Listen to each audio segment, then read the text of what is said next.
This is something that has really pained me a lot since a long time. So I'm an engineer who shifted to economics. I did my master's of economics from Delhi School of Economics, which was not a good experience for me because most of the education, all the course, it was a 2 year course.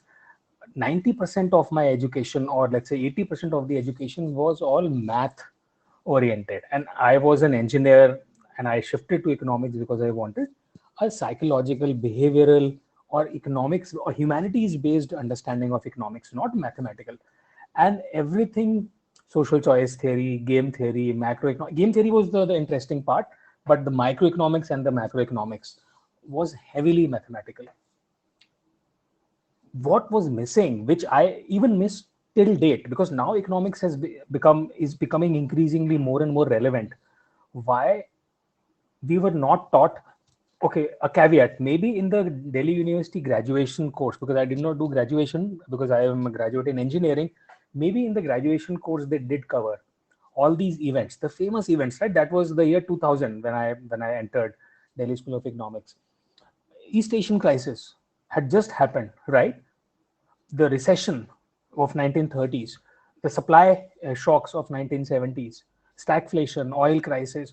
There were so many, the when the gold standard was abandoned, uh, Bretton Woods conference. There were so many amazing events that history we have been lucky to have witnessed. All these game-changing events within the 20th century itself, but we were not taught. And by teaching, I don't mean just covering it in textbooks. I mean that should gain center stage. Why I am saying this? Because there is a distinction between natural sciences and humanities. In physics or in biology or chemistry, we don't study by case studies, right? Because we study more conceptually. In physics, you understand the laws of motion, you understand the concepts, right? And then you prove those concepts and you do numericals, etc. There is not a case study format. But when it comes to humanities and even medicine, right, there is a case study format. In medicine, there would be complex case studies which a doctor will study, that this was the disease and this was the differential diagnosis and this is how this person was treated. And it was very intricate because his body type was very different and he had multiple symptoms, etc. Right? So the case study approach will suit well, other than the conceptual approach, definitely. If you come to other fields which are pure humanities fields, which is business, economics, even law, the study is based more on case studies, because you understand, you learn more from actual experiences of human beings and economies and societies. So that should have, higher weightage.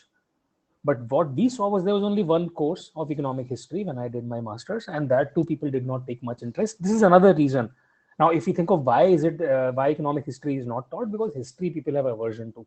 People don't have a sense that history, especially in the fields of humanities, wherever human mind is involved, that is where history is important. Whether you're studying warfare, whether you're studying business, whether you're studying economics, politics, human mind is important, right? How human minds took right or wrong decisions, that is very, very important to study. But that was missing. The reason it is missing is because the students find it boring.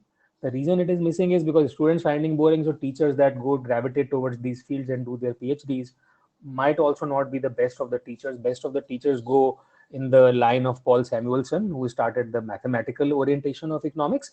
It's easier to do using statistics, econometrics, and mathematics. It's easier to do PhD. But in history, it's very, very difficult to have a new historical perspective and do a PhD. So history takes a backseat.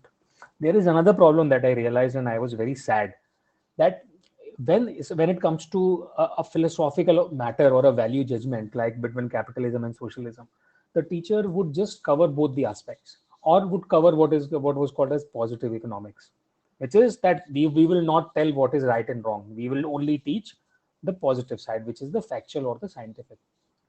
For example, general equilibrium or some other theorems.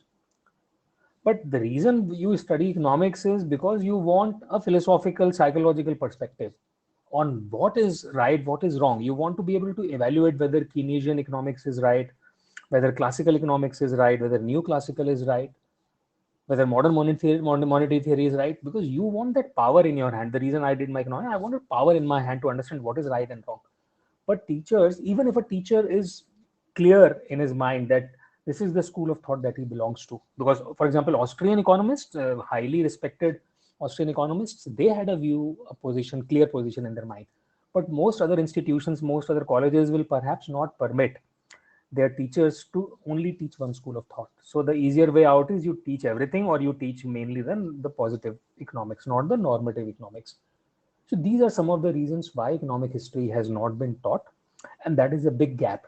Today, I was just reading about 1997, the South Korean crisis, when US basically increased the interest rates, and these were all fixed exchange rate countries. Their exports started suffering.